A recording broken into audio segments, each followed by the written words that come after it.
నమస్తే. శ్రీ గురుభ్యో నమః. శ్రీమాత్రే నమః.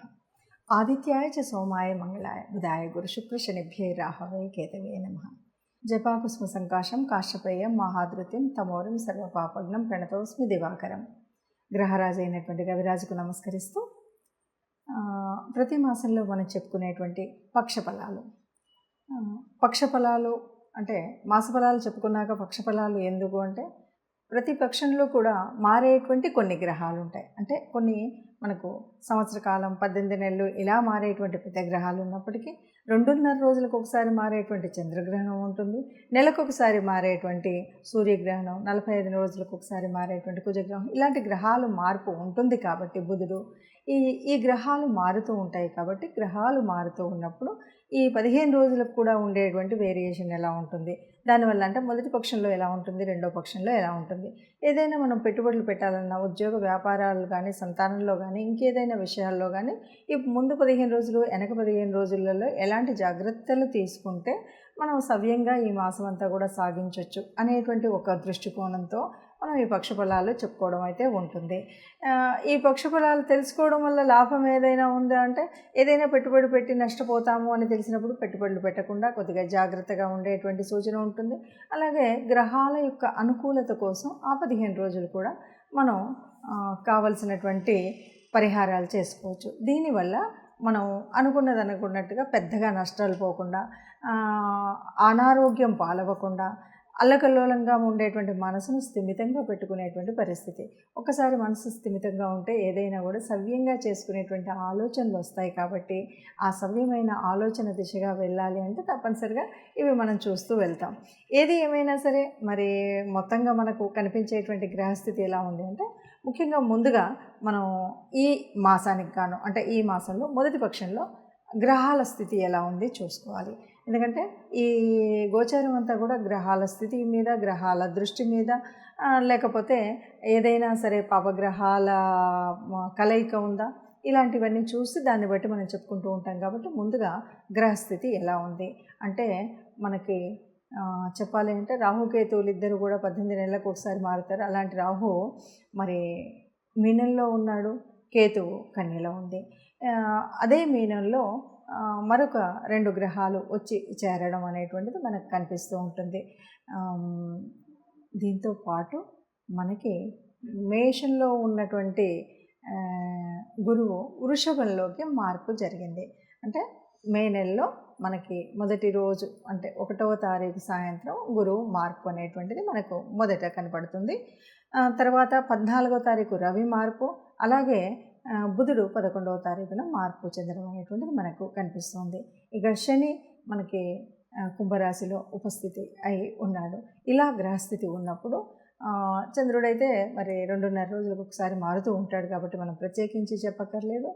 ఇక మిగిలినటువంటి కుజ గ్రహము అనేటువంటిది కూడా మనకి మీనంలోనే కనిపించింది. సో ఈ పరిస్థితులలో ఒక్కొక్క రాశి వారికి ఎలా ఉంది అంటే 12 రాశుల వారికి ఈ 15 రోజులు ఎలా ఉంటుందో చెప్పుకుందాం. మే నెల 1వ తారీఖు నుండి 15వ తారీఖు అంటే మొదటి పక్షం యొక్క ఫలితాలు ఎలా ఉన్నాయో చూద్దాం. మే నెల 1వ తారీఖు నుండి 15వ తారీఖు వరకు 2024లో మే నెలలో మొదటి పక్షంలో తులారాశి వారికి ఎలా ఉంటుంది అంటే తులారాశి వారికి కొద్దిగా మనం చెప్పవలసింది ఏంటి అంటే తండ్రికి సంబంధించినటువంటి విషయంలో కొద్దిగా జాగ్రత్త, తండ్రి ఆరోగ్య విషయంలో కొద్దిగా జాగ్రత్త తీసుకోవాలి. అనుకోకుండా ఉద్యోగరీత్యా కానీ ఏదైనా పనుల రీత్యా కానీ స్వస్థానాన్ని విడిచి వేరే స్థానంలోకి మారేటువంటి అవకాశం అయితే వస్తుంది. కుటుంబ శ్రేయస్సుని దృష్టిలో ఉంచుకుంటే కొన్ని రకాలుగా అంటే మనం అనుకోకుండా గొడవలు పడేటువంటి పరిస్థితి వస్తుంది. కానీ కుటుంబ శ్రేయస్సుని ఆలోచించి ఇలాంటి గొడవల నుండి విరమించుకునేటువంటి అంటే గొడవలు పడకుండా పోనీలే వాడి పాపాన పడిపోతాడు అనేటువంటి పరిస్థితి అయితే ఉంటుంది. ముఖ్యంగా ఈ రాశివారు కుటుంబం శ్రేయస్సు కోసం కృషి చేస్తారు, వాళ్ళ కోసం ఆలోచిస్తారు. ఆర్థికంగా చక్కటి లాభాలు ఉంటాయి అని చెప్పచ్చు. మొదటి మనం చెప్పుకునేటువంటి అన్ని రకాలుగా కూడా ఏంటంటే కేవలం చుట్టుపక్కల చిన్న చిన్న గొడవలు లేకపోతే పనిచేస్తున్న చోట అక్కడ రావచ్చు. మీరు స్థలాన్ని వదిలి వెళ్ళాల్సిన పరిస్థితి రావచ్చు. ఏది ఏమైనా సరే కుటుంబ శ్రేయస్సు కోసం ఆలోచించి పనిచేసే విధానం ఎక్కువగా కనిపిస్తుంది. ఇప్పటి వరకు మనం చూస్తున్నటువంటి గ్రహాల స్థితి దాన్ని బట్టి చూస్తే కనుక మనకు అర్థమయ్యేటువంటిది ఏంటంటే గ్రహాలనేవి మార్పు చెందుతూనే ఉంటాయి. భూలోకంలో ఉన్నటువంటి మానవ మాత్రుల మీద ఆ ప్రభావం అనేటువంటిది ఖగోళంలో ఉన్నటువంటి గ్రహాల ప్రభావం మనుషుల మీద పడుతుంది. మనుషులేంటి, జీవజంతువు జాలాల అన్నింటి మీద పడుతుంది.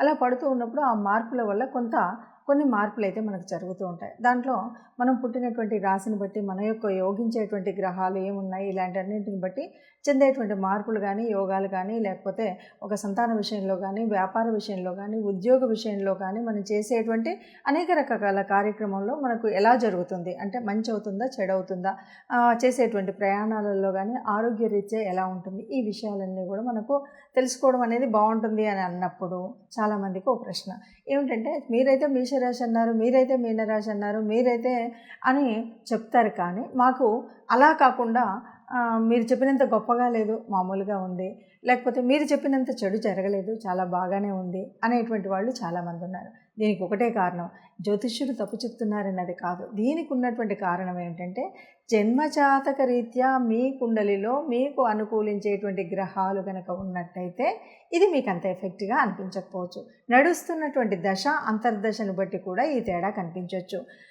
మరి అలాంటప్పుడు ఇవి ఎందుకు చెప్పుకోవాలి అంటే, దాదాపుగా కోటాను కోట్ల మందిలో మనకు ఇది యాక్యురేట్ రిజల్ట్ అనేది చెప్పడం కాదు. యాక్యురేట్ రిజల్ట్ కావాలి అంటే తప్పనిసరిగా మీ జాతకాన్ని జ్యోతిష్యులకు చూపెట్టుకోండి. మీకు దగ్గరలో ఉన్నటువంటి జ్యోతిష్యులు కానీ, మీకు అనుకూలంగా ఉన్నటువంటిది కానీ, మీకు దొరికినటువంటి నెంబర్ల ద్వారా కానీ మీరు జ్యోతిష్యం చెప్పించుకున్నట్టయితే జన్మజాతకంలో మీకు ఉన్నటువంటి ఒక ప్రత్యేకమైనటువంటి, అది కూడా జ్యోతిష్యం చెప్పమన్నాం అన్నది కాకుండా మీకు ప్రత్యేకమైన ఒక ఏరియా అంటే ఉద్యోగ స్థితి ఎలా ఉంది, వివాహ స్థితి ఎలా ఉంది, వైవాహిక బంధం ఎలా ఉండబోతుంది, సంతానానికి, ఇట్లాంటివి మీరు పర్టికులర్గా ఏదైనా ఒక ఏరియా సెలెక్ట్ చేసుకొని దానికి కావాల్సినవి చెప్పించుకోవాలంటే అప్పుడు క్లియర్గా ఉంటుంది. మరి ఇది ఏమిటంటే అందరికీ కామన్గా మనం చెప్పేటువంటిది, ఈ రాశి వారికి ఈ వచ్చే కాలంలో ఇలా ఉంది కాబట్టి మీరు తగు మాత్రం జాగ్రత్త తీసుకుని అధికంగా ఖర్చు చేసుకోకపోతే మీకు ఆర్థిక వ్యవస్థ బాగుంటుంది. మీరు సంతానంతో ఉన్నప్పుడు ఇలా ఉంటే మీ సంతానం బాగుంటుంది. ఇట్లాంటివన్నీ కూడా మీకు తెలుస్తూ ఉంటాయన్నమాట. దానికోసమే మనము ఈ పక్షఫలాలు కానీ, మాసఫలాలు కానీ చెప్పుకోవాలి. ఇవన్నీ కూడా చెప్పుకుంటే మనం రాబోయే చెడుని కలగకుండా ఉండడం కోసం ఏం జాగ్రత్తలు, ఏ రకమైన ముందు జాగ్రత్తలు తీసుకోవాలని. ఎందుకంటే ఒక రకంగా అందరం సుఖంగా ఉండాలి, అందులో మనం ఉండాలి అన్నదే మనది. అందుకే సర్వే జనా సుఖినో భవంతు అంటాం.